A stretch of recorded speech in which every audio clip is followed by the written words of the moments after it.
2026లో ఎప్పటికైనా సరే మనం గోచారం చూడాలి అంటే 4 గ్రహాలు, మేజర్ గ్రహాలు గోచారమే ఫస్ట్ చూస్తాము. ఒకటి శని, తర్వాత గురు, రాహు, కేతువులు. ఎందుకంటే ఒక్క రాశిలో ఉండే గ్రహాలు చాలా రోజులు ఉండే గ్రహాలు ఇవి 4. సో మోస్ట్ ఇంపార్టెంట్ ఏంటంటే శని గ్రహం. ఫస్ట్ స్టార్టింగ్ ఎప్పుడైనా శని గ్రహం గురించి మాట్లాడతాము.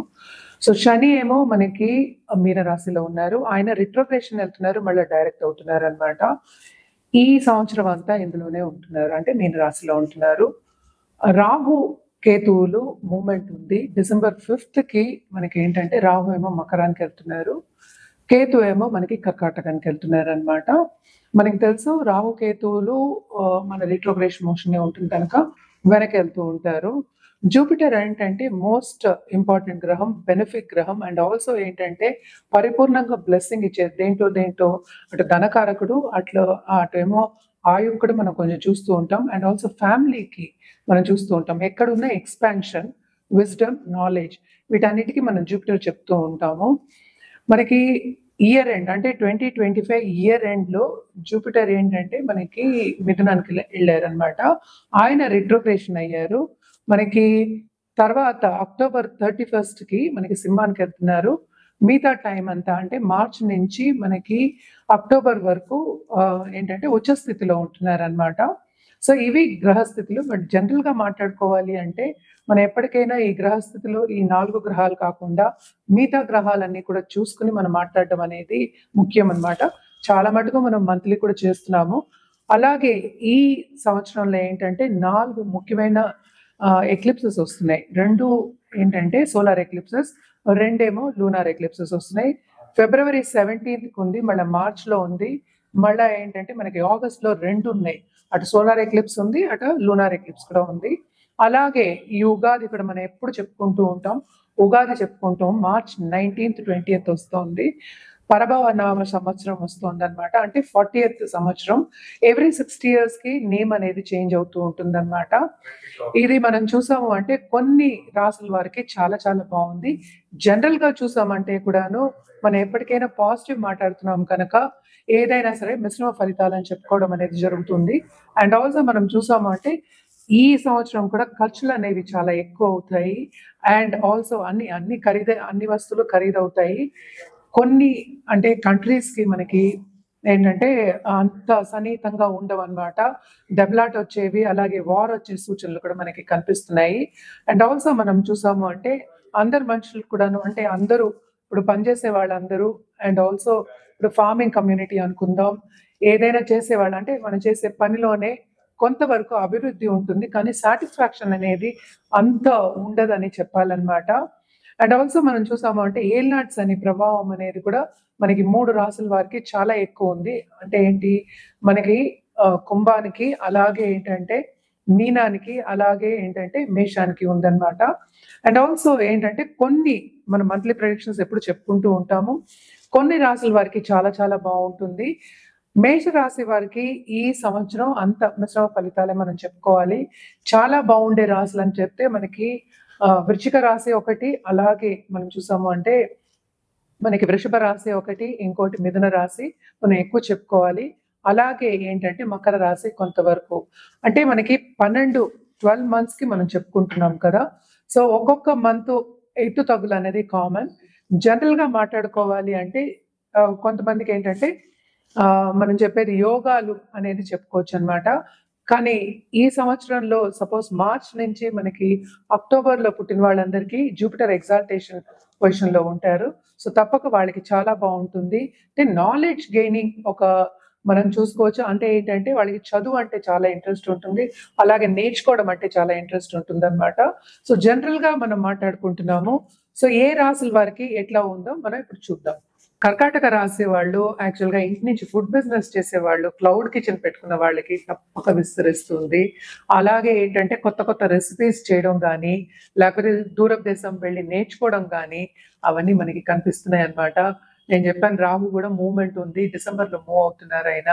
సో తప్పక ఈ రాశి వాళ్ళకి పార్ట్నర్స్ వచ్చే ఛాన్సెస్, అలాగే ఏంటంటే వేరే దేశం నుంచి వచ్చి ఇప్పుడు ఏంజల్ ఇన్వెస్టర్స్ అంటారు, ఇన్వెస్ట్మెంట్ పెట్టడం కానీ, పార్ట్నర్స్ రావడం కానీ తప్పక జరుగుతుంది ఈ సంవత్సరంలో. అలాగే జూపిటర్ ఇక్కడే ఎగ్జాల్టేషన్ అవుతున్నారు. సో తప్పక ఏంటంటే వితిన్ అక్టోబర్ లోపల వీళ్ళకి మంచి దారి అనేది కనిపిస్తుంది. నువ్వు అడిగే ప్రశ్న ఇప్పుడు ఏంటంటే ఆంటర్‌ప్రెన్యూర్స్ గురించి మనం మాట్లాడుకుంటున్నాం. తప్పక ఫుడ్ ఆంటర్‌ప్రెన్యూర్స్ కి చాలా బాగుంటుంది. అలాగే ఫుడ్ టెక్ లో ఉన్న వాళ్ళకి చాలా బాగుంటుంది అనమాట. మేడం ఇప్పుడు కర్కాటక రాశి వారు ఎవరైతే పొలిటీషియన్స్ ఉన్నారో వీళ్ళకి ఎలా ఉంటుందో ఒకసారి వివరించండి. పాలిటీషియన్స్ కూడా మనం చూసాము అంటే మనకి 9th లో ఏమో శని ఉన్నారు, జూపిటర్ కూడానే ఉన్నారు కనుక తప్పక ప్రముఖుల వ్యక్తుల సత్సంబంధాలు ఏర్పడతాయి. అంటే ఏంటి, ఆల్రెడీ మనకి పొజిషన్ లో ఉన్న వాళ్ళు ఇంకా పొజిషన్ ఎక్కువ అవడం కానీ లేకపోతే ప్రజల మన్నన పొందడం కానీ జరిగే ఛాన్సెస్ ఉన్నాయి. అలాగే కొత్త స్కీమ్స్ తేవడం అనేది మనకి కనిపిస్తోంది అనమాట. మన జనరల్ గా పాలిటీషియన్స్ గురించి మాట్లాడడం, పాలిటిక్స్ నా కెరియర్ అన్న వాళ్ళకి తప్పక ఏంటంటే బాగుంటుంది, ఎస్పెషల్లీ ఈ రాశిలో ఉన్న వాళ్ళకి. అండ్ ఆల్సో మనం చూసామంటే ఎదుగుదల అనేది మనకి ఎక్కువ కనిపిస్తోంది అనమాట. ఎస్పెషల్లీ అక్టోబర్ లోపల మనకి జూన్ నుంచి అక్టోబర్ లోపలికి ఎదుగుదల తప్పక కనిపిస్తుంది. ఎందుకంటే ఎప్పటికైనా మనకి మంచి వ్యక్తులు పరిచయం అయ్యి అంటే ఏంటంటే పొజిషన్ లో ఉన్న వ్యక్తులు పరిచయం అయితే కనుక పైకి తీసుకెళ్తాం, మనమే పైకి వెళ్తాము అని చెప్తూ ఉంటాం. ఎందుకంటే సన్నిహితంగా ఉండడం వచ్చిందంటే కనుక తప్పక పైకి వెళ్ళే ఛాన్సెస్ ఉన్నాయి. అలాగే ఏంటంటే మనం సినిమా రంగంలో ఉన్న వాళ్ళకి కానీ ఇందాక నేను చెప్పినట్టు ఫుడ్ టెక్ లో ఆర్ట్ బిజినెస్ లో ఉన్న వాళ్ళకి చాలా బాగుంటుంది. తప్పక వాళ్ళు కోరుకున్నవన్నీ జరిగే ఛాన్సెస్ ఉన్నాయి అన్నమాట. మేడం ఇప్పుడు ఈ కర్కాటక రాశి వారు ఎవరైతే ఫార్మర్స్ ఉన్నారో వాళ్ళకి ఎలా ఉంటుందో ఒకసారి వివరించండి. ఫార్మర్స్ కూడా ఫార్మింగ్ కమ్యూనిటీ అని మనం చెప్పడం కన్నా ఏంటంటే విడివిడిగా మనం చెప్పాల్సి ఆయిల్ బిజినెస్ ఉందనుకో, లేకపోతే ఏమో రైస్ ఉంది, రైస్ మేజ్ కానీ లేకపోతే ఆర్గానిక్ ఫార్మింగ్ చేసే వాళ్ళు ఉన్నారు. వీళ్ళందరికీ ఏంటంటే చాలా బాగుంటుంది. నేను ఇందాక చెప్పినట్టు ఒక ప్రోడక్ట్ చేసి అమ్మే వాళ్ళకి, క్రయ విక్రయాలు చేసే వాళ్ళకి, కమర్షియల్ గా వెళ్ళిన వాళ్ళకి తప్పక ఆ ప్రోడక్ట్ ముందుకెళ్తుంది. కానీ కొత్తగా ప్రోడక్ట్ తయారు చేసి అమ్మడం అనేది కూడా జరుగుతుంది, కొత్త కొత్త ప్రోడక్ట్స్ చేయడం కూడా జరుగుతుంది అనమాట. జనరల్ గా ఫార్మింగ్ కమ్యూనిటీ అంటే కొన్ని లాసెస్ మనం చెప్పుకోవాలి, అటు ప్లసెస్ చెప్పుకోవాలన్నమాట. సో తప్పక వాళ్ళకు కూడా ఏంటంటే బ్యాలెన్స్ అవుతుందనే చెప్పాలి. ఇప్పుడు ఈ కర్కాటక రాశి వారు ఎవరైతే ఫిల్మ్ ఇండస్ట్రీలో ఉన్నారో వాళ్ళకి ఎలా ఉంటుందో ఒకసారి వివరించండి. ఫిలిం ఇండస్ట్రీలో తప్పక ఏంటంటే కొంతమందికి చాలా బాగుంటుంది, కొంతమందికి అంత బాగుంటుందనే చెప్పాలి. అంటే కొంతమందికి అంటే ఏంటంటే ఆర్ట్ రంగంలో ఎత్తుతగులు అనేది కామన్.